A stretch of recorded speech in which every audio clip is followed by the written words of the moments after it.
समाज की सेवा करने व जनहित के कार्यों में सभी को सहयोग करना चाहिए, परंतु अधूरे सुने सुनाए ज्ञान से किसी को भ्रमित भी नहीं करना चाहिए। अमेरिकन आश्रम के मामले का बड़ा खुलासा आया सामने। सूत्रों ने जो बताया बड़ा ही आश्चर्यजनक और विचारणीय था। खबर विस्तार से। खबर जनपद हरिद्वार के भोपतवाला क्षेत्र से है। लगभग एक पखवाड़े से भोपतवाला के स्वामी देवानंद भारत भक्ति योग आश्रम रानी गली यानी उपनाम अमेरिकन आश्रम से चर्चित कई दिन से चर्चा का विषय बना हुआ है, जिनमें कई फेसबुक या सज्जन आईडी चलाकर अपने आप को पत्रकार कहलाने वाले स्वामी देवानंद भारत भक्ति योग आश्रम को लेकर कई अलग अलग बातें कर रहे हैं, जिनमें न पूर्ण जानकारी है न ही पूर्ण तथ्य है। कई प्रतिष्ठित और राष्ट्रीय स्तरीय समाचार पत्रों ने तो इस अमेरिकन आश्रम की भूमि को 100 एकड़ तक बता डाला था।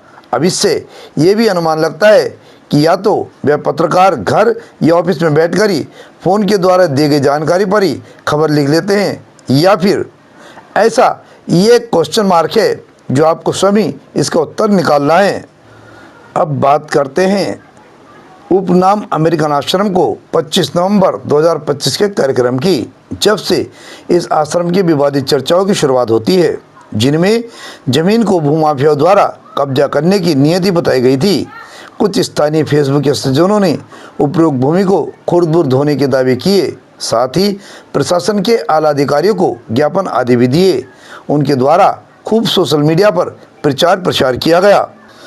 जबकि हमने आश्रम पक्ष से जानने की कोशिश की तो उन्होंने हमें बताया कि हमारे द्वारा भूमि और उससे जुड़े फेसबुक विवादों की निष्पक्ष जांच हेतु जनपद के आला अधिकारियों को दी गई थी, जिसमें जनपद अधिकार के हरिद्वार के तत्कालीन उपजिलाधिकारी, तहसीलदार, मजिस्ट्रेट और नगर आयुक्त थे। हालांकि इस स्तर पर जांच के लिए लिखने के बाद जनपद के अत्यधिक अधिकारियों को बताना बहुत जरूरी भी नहीं रह जाता है, परंतु कोई भी जांच की गई या नहीं की गई, उपरोक्त जमीन पर कोई टिप्पणी नहीं आई।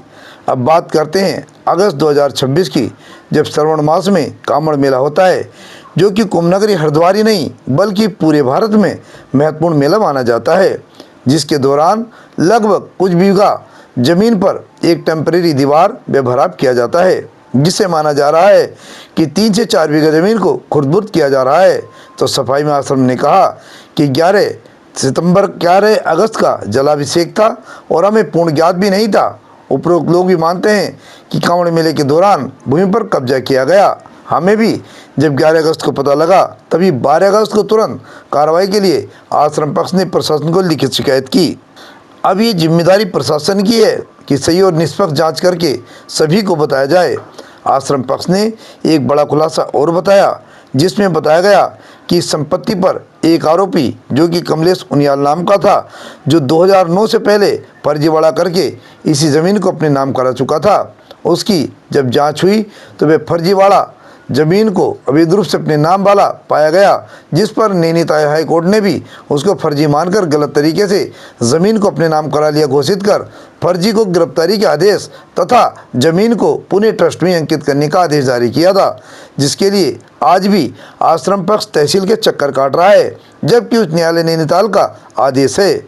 सूत्रों से तो ये भी ज्ञात हुआ कि उसके षड्यंत्र के खिलाफ एक SIT टीम भी गठित की गई, लेकिन उस फायदा नहीं हुआ, क्योंकि तत्कालीन समय में उस उपरोक्त आरोपी को मृत या यहाँ से गायब बताकर फाइल को बंद कर दिया गया था। अब दशक बाद वे आरोपी कमलेश उनियाल को वार्ड संख्या 2 के पार्षद पुत्र अपनी फेसबुक आईडी पर अमेरिकन आश्रम की भूमि की जानकारी कर कईयों के साथ मतलब जिलाधिकारी आदि के साथ कमलेश उनियाल को भी टैग करते हैं। हैशटैग करने पर जब आश्रम पक्ष को पता लगा कि कमलेश उनियाल जिंदा है और तत्कालीन ruling party Bharatiya Janata party में पद पर आसीन है, तो उनके होश उड़ गए कि उपरोक्त आरोपी का पार्षद पुत्र से क्या लेना देना है, और स्पेशल उसी को टैग देख कहीं आरोपी के इशारे पर तो ये खेल नहीं चल रहा है।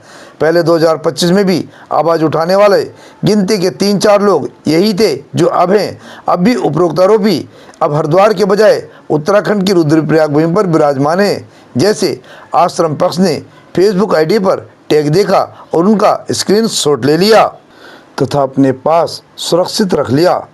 बड़ा अचंभा तो तब हुआ कि पार्षद पुत्र ने थोड़ी देर बाद ही उस टैग को अपनी आईडी से गायब भी कर दिया। शक यकीन में बदल गया। आईडी जांच की गई तो पता चला कि उत्तराखंड की एसआईटी की जांच भी जहां फेल मानी जा रही थी, वहाँ श्री उनियाल जी आज जिंदा भी हैं और पार्टी में पदाधिकारी भी हैं, वह भी भाजपा जैसी विश्व स्तरीय पार्टी में। चलिए, इस पर भी कई प्रश्न उठते हैं, आप स्वयं भी सोच सकते हैं। इसे हम पूरा और सही तरीके से अगले एपिसोड में जल्दी दिखाएंगे। दूध का दूध, पानी का पानी करके आपको बताएंगे भी। इसमें और भी बहुत सारी बातें हैं, परंतु समय की सीमा है, कुछ और भी बताना है, इसको तो यहीं छोड़ दें। अब बात आती है कि फेसबुक पर सीधा प्रहार किया जाता है कि यहाँ रहने वाला व्यक्ति कौन है, उसकी बैकग्राउंड क्या है, उसने ज़मीन पर बिना पूछे कैसे निर्माण कराया, आदि आदि। बिना जाने फेसबुक पर किसी को भी बदनाम करने जैसी बात करना किसी भी हालत में नैतिकता और समाज की जागरूकता नहीं है। इलेक्ट्रॉनिक, प्रिंट मीडिया हो अथवा सोशल मीडिया, सभी का कार्य है लोगों को जागरूक करना, कोई भी भ्रामक जानकारी देकर भ्रमित करना नहीं। अपने व्यूज के चक्कर में किसी की ज़िंदगी के साथ खिलवाड़ करना ठीक नहीं है। अब आपको लेकर चलते हैं AK सोलंकी के पास, जिसका हमने पूरा मामला जानना चाहा और उन्होंने भी हमें सहर्ष बताया। श्री सोलंकी नाम के व्यक्ति के बारे में जाना तो उस व्यक्ति की सामाजिक और नैतिक प्रोफाइल को सुनकर हम भी दंग रह गए कि जिसने दिल्ली जैसे रोनी सेक्टर जैसी जगह पाकिस्तानी हिंदू शरणार्थियों को ऑर्डर करके अपनी निजी भूमि लगभग 10 से 12 करोड़ की कीमत की है, जो भारत सरकार के संज्ञान में देकर दान में दे रखी है। भारत के प्रथम नागरिक राष्ट्रपति जी द्वारा भी सम्मान के लिए उन्हें निमंत्रण मिला है। इंटेक यानी Indian national trade union Congress जैसी संस्थाओं से अवार्ड मिले, जन सत्याग्रह जैसे आंदोलन में भागीदारी की, किसानों के लिए जय जवान जय किसान लोक शक्ति संगठन के राष्ट्रीय संयोजक के पद से विभूषित हैं और भारत के पूर्व उपराष्ट्रपति कृष्णकांत जी की धर्मपत्नी श्रीमती सुमन श्रीकांत जी के साथ भी सामाजिक कार्यों में भूमिका निभाई। भारत की पहली महिला IPS श्रीमती किरण बेदी जी की संस्था का लाइफ टाइम मेंबरशिप भी उनके पास है। 2013 में उत्तराखंड के श्री केदारनाथ धाम की त्रासदी में अपने ट्रस्ट द्वारा लाखों रुपए का अनुदान किया। आपको ये भी बता दें कि उपरोक्त AK सोलंकी का अपना एक ट्रस्ट भी है, जिसके वे स्वयं ही चेयरपर्सन है, जिसका नाम OMGSB सोशल डेवलपमेंट ट्रस्ट है। कोरोना काल में भी उन्होंने जनहित में अपना पूर्ण सहयोग दिया था। वर्तमान में अपने गुरुजी की कृपानुसार हरिद्वार जैसी जगह में गौशालाओं का संचालन कर रहे हैं। राजस्थान, हरियाणा और दिल्ली में मंदिरों का निर्माण कराया। उनका कहना है कि उन्होंने अपने जीवन को माँ गंगा के सुपुर्द कर रखा है।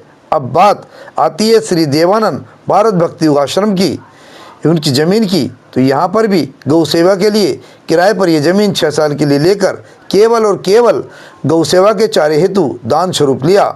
आज भी उस भूमि पर चारा उगाने और अपने साधन ट्रैक्टर ट्राली द्वारा गौरी शंकर मंदिर गौशाला पर गौवंश के लिए हरा और ताज़ा चारा वहाँ पर भेजते हैं। साथ ही कोई भूखा ना रहे, इसलिए अपने गुरु की प्रेरणा से भोजन की व्यवस्था चालू कराई और नीचे भोजन शुरू करवाया। जब सीवर की खुदाई में दीवार गिरने की कगार पर आई तो उसका जीर्णोद्धार कराया और ऊपर निःशुल्क भोजन का अनुक्षेत्र चालू किया गया, जो कि आज भी निरंतर प्रातः 11 बजे से चालू रहता है, जिसको दुकान की रूप बताकर बदनाम किया जा रहा है। ये तो प्रोफाइल है AK सोलंकी की। ऐसे व्यक्ति के जीवन को जो भी अपने आप में वे जीवन जीना चाहते हैं, उनके निजी जीवन पर हमला करके बदनामी करना ठीक नहीं लगता। ये कौन सी मानवता और कौन सी नैतिकता है।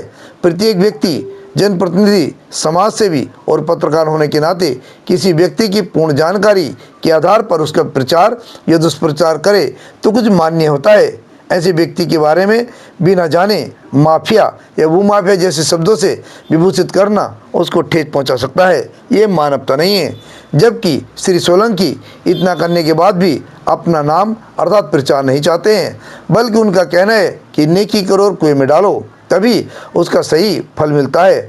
बाकी आप भी समझदार हैं, अपना पक्ष रखने का सभी को अधिकार है। हमारे संवाददाता ने जब कुछ प्रश्नों के उत्तर उपरोक्त फेसबुक वाले सज्जनों से किए तो वे संतोषजनक उत्तर नहीं दे पाए। चलिए, आपको अगले एपिसोड तक के लिए यहीं छोड़ते हैं। आप भी समझने का प्रयास करें और हम भी आपको इसी प्रकार सही जानकारी देने का प्रयास करेंगे। आपको बता दें कि आगे पूरी कहानी जानने के लिए हमारे चैनल को सब्सक्राइब जरूर करें और कुछ भी आपको सही जानकारी हो तो हमें कमेंट बॉक्स में ज़रूर लिखें। अगले एपिसोड में आपको पूर्ण जानकारी से अवगत कराएंगे और ये भी खुलासा करेंगे कि मंत्री, विधायक, पार्षद में कौन कौन जनप्रतिनिधियों का क्या काम है और कौन कौन सी संपत्ति बचा रहे हैं या फिर कब्जा करा रहे हैं या कर रहे हैं। आप उन खुलासों को जानकर आश्चर्यचकित हो जाएंगे। साथ ही आपको हम बता दें कि बिना सबूत के हम कोई बात नहीं करते। सभी के प्रमाण उपलब्ध होने के बाद ही हम खबर को दिखाते हैं। अभी भी हम पूरी प्रामाणिकता के साथ ये बातें कर रहे हैं।